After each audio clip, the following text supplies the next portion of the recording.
So, the fear of finding out. What's this all about? We've all probably heard about the fear of missing out, something that's completely exaggerated by social media, where everybody's lives are documented to be glossy and sunny and perfect, and people are doing really exciting things all the time. And it makes us not want to commit to things because something better might be just around the corner. And we spend a lot of time feeling critical about our own lives and wanting them to be better and thinking that we're missing out on something because everybody else in the whole world has these perfect, glossy, sunny lives, and we're just sat at home on a slushy day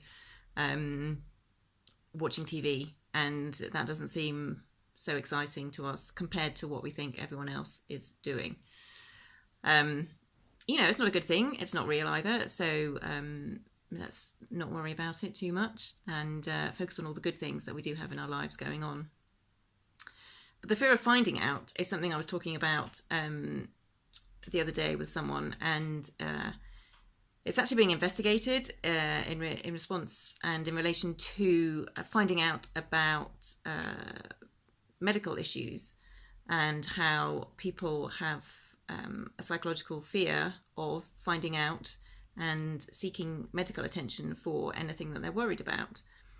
And we've probably all been there. You feel a bit under the weather, or you have a rash, or you've got a headache which has been around for a couple of days, and you instead of doing the right thing and trying to get a doctor's appointment, you maybe look it up on the internet and find all these life-threatening conditions, and then you immediately start thinking, well, it'll probably go away. Actually, I don't want to know anymore. I don't want to know if I have this thing because that's a bad thing and the worst will happen and I don't want to deal with it.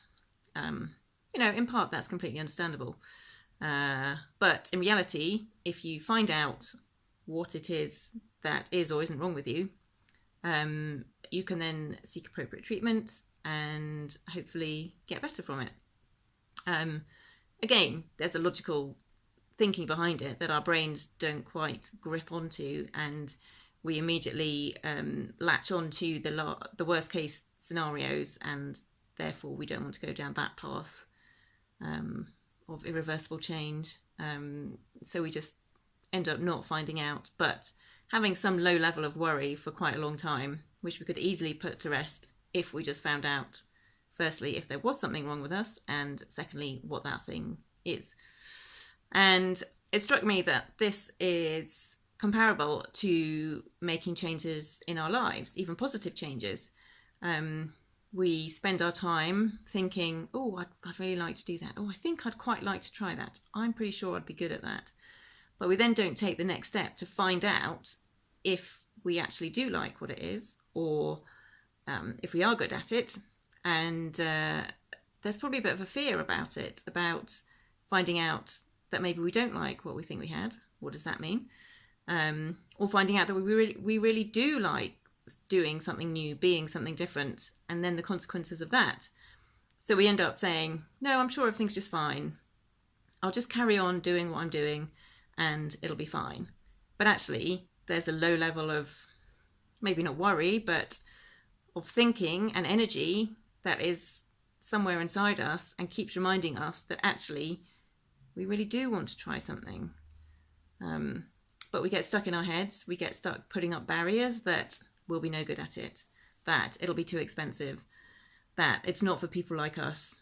And this stops us taking the actions that we need to do in order to find out what it is that we like doing, and actually giving ourselves permission to do something fun and enjoy it and make changes to our lives that maybe people don't expect.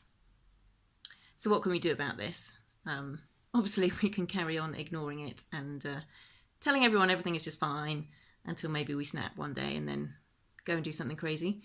But actually, we do, like always, need to get out of our heads. We need to get into our bodies. We need to find 20 seconds of courage to take an action. That could be sending an email to find out more information, to find out real information, not just things that we're making up. It could be booking a trip. It could be booking a course. It could be talking to someone about a new job. It could be standing up for yourself at work.